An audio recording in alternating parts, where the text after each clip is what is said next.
Desde Rosario, transmite Radio 10. Hacemos radio.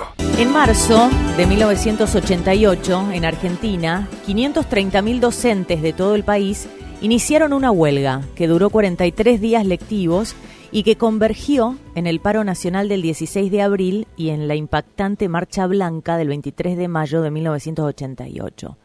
Muchos no habían siquiera nacido o no se acuerdan. Los reclamos no fueron escuchados.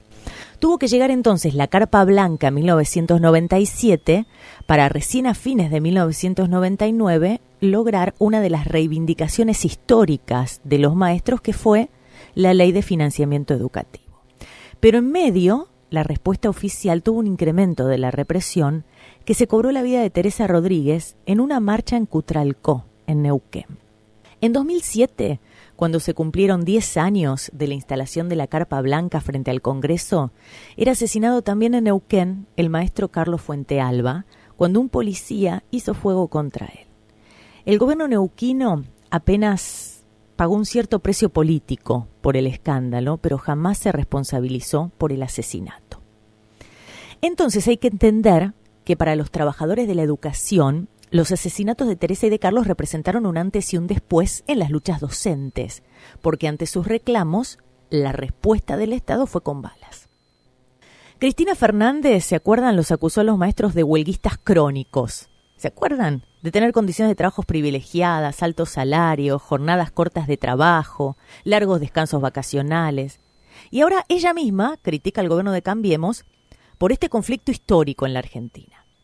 Macri, en campaña presidencial, dijo algo que suena hermoso, divino, tan lindo que, mira, mejor que lo diga él, mira. Porque son el ejemplo para los chicos, todos los maestros van a ser respetados, cuidados y bien remunerados. Ese es mi compromiso. Vamos juntos. Mauricio Macri, presidente. Cambiemos. Lista 135. Cuando Macri se postulaba a la presidencia decía esto. Entonces, todos muy ingenuos, pensamos que la cosa iba a cambiar. Al fin un presidente se interesaba por los maestros. Ayer el diputado provincial de Cambiemos, Roy López Molinas, defendió el accionar de las fuerzas de seguridad. Para Roy no hubo ni lejos represión y dijo: la Argentina sabe muy bien lo que es la represión. Lo que se vio fue una línea de políticas intentando contener la ocupación de un espacio público muy lejos del escenario de los 90 que justificaron la instalación de una carpa blanca. Todo esto tiene un trasfondo político de parte de los dirigentes apegados al kirchnerismo, dijo el diputado. Acá hay dos derechos que se están tocando, que es el derecho a la educación y el derecho a la huelga. Ninguno de los dos se puede cuestionar jamás. Yo no puedo descalificar o minimizar la huelga docente de ninguna manera, pues es un derecho. Los derechos sirven para que nos ordenemos como sociedad. La idea es evitar el caos. El derecho a huelga ha sido y sigue siendo un recurso importantísimo en un contexto de conflicto político. En marzo del 2014, durante la gobernación de Daniel Scioli en Buenos Aires y en medio de un conflicto similar a este, el defensor del pueblo de la provincia demandó a los 6 gremios docentes y también al gobierno de Buenos Aires porque no se dictaban clases.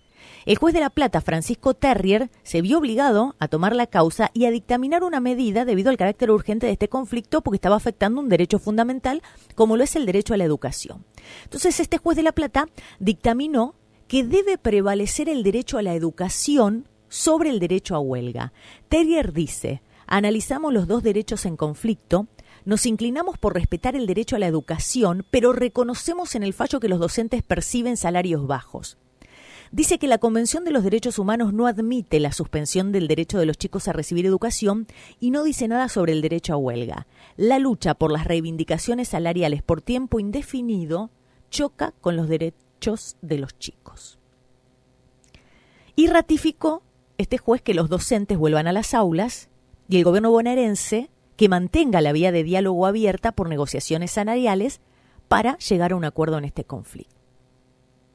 Este gobierno, como lo ha hecho la mayoría, acusa a los docentes de irracionales, de tener a los chicos de rehenes, de estar movidos por intereses políticos, que quieren desestabilizar al gobierno, que los manda a la oposición, bla, bla.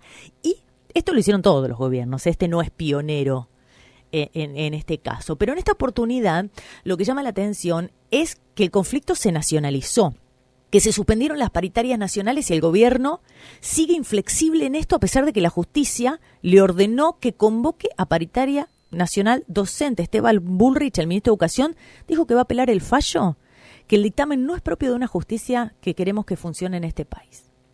Se congeló, por otro lado, el salario inicial docente con un tope del 20% por encima del salario mínimo vital y móvil. Y los ofrecimientos provinciales tienen techos de recomposición que oscilan entre el 13 y el 18% en cómodas cuotas. Hoy en Argentina, un docente que recién se inicia tiene un salario que apenas llega a cubrir poco más de la mitad de la canasta básica real. El salario de un cargo alcanza para obtener una cantidad de bienes mínimos que establecen la línea de la pobreza, alimento, vestimenta, pagar el mínimo alquiler, pero esto no siempre fue así. Hay un artículo muy interesante que se llama El derecho a huelga de los docentes, de Romina De Luca, una investigadora del CONICET, que cuenta que si miramos una serie salarial larga de los docentes de Ciudad de Buenos Aires, hace 100 años el maestro que recién se inicia ganaba el doble que el actual. Hace 80 años ganaba el triple. A pesos de hoy, en 1934, el maestro que recién se iniciaba cobraba un monto equivalente a casi 31.000 pesos obtenidos en un contexto, imagínate, 1934, de desorganización sindical y de expansión estatal de la escuela primaria. El peronismo va a coincidir con una caída del salario docente. Desde la década del 50, el salario de quien recién se inicia se desploma y llega a su mínimo histórico bajo el menemismo, producto de las sumas en negro que recompusieron el salario desde fines de los 90. Hoy, dice Romina De Luca, la escala salarial del conjunto está completamente achatada. Luego de 10 años trabajando, se cobra casi lo mismo que al inicio de la profesión.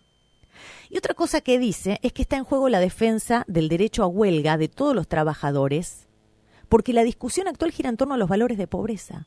Y porque hace décadas que mientras los gobiernos hablan de lo mucho que estiman la educación, ofrecen salarios de hambre a sus trabajadores. Según datos del último censo, la tasa de analfabetismo en Argentina es del 1,9%. Sigue siendo la tasa más baja de América Latina. En la última década se crearon 9 nuevas universidades y el egreso de estudiantes universitarios aumentó en un 68%. La educación que tenemos es gratuita en todos los niveles y la ganamos con el esfuerzo de todos. No fue de la nada. Se ganó con esfuerzo, con lucha pacífica de mucha gente. El derecho a manifestarse pacíficamente no se puede cuestionar nunca, nunca. Entonces, ante el mínimo atropello del Estado a este derecho, se defiende. Dahrendorf, ¿decís quién es Dahrendorf? Un sociólogo, politólogo germano-británico que murió en el 2009. Es considerado uno de los autores fundadores de la teoría del conflicto social. ¿Qué decía Dahrendorf en 1959?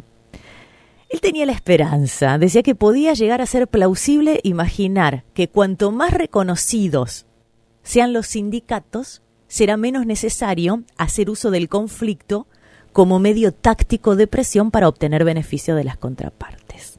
Qué lejos que estamos de esto. Natalia Petinari en Radio 10 Rosario. Presente perfecto. Hasta las 12.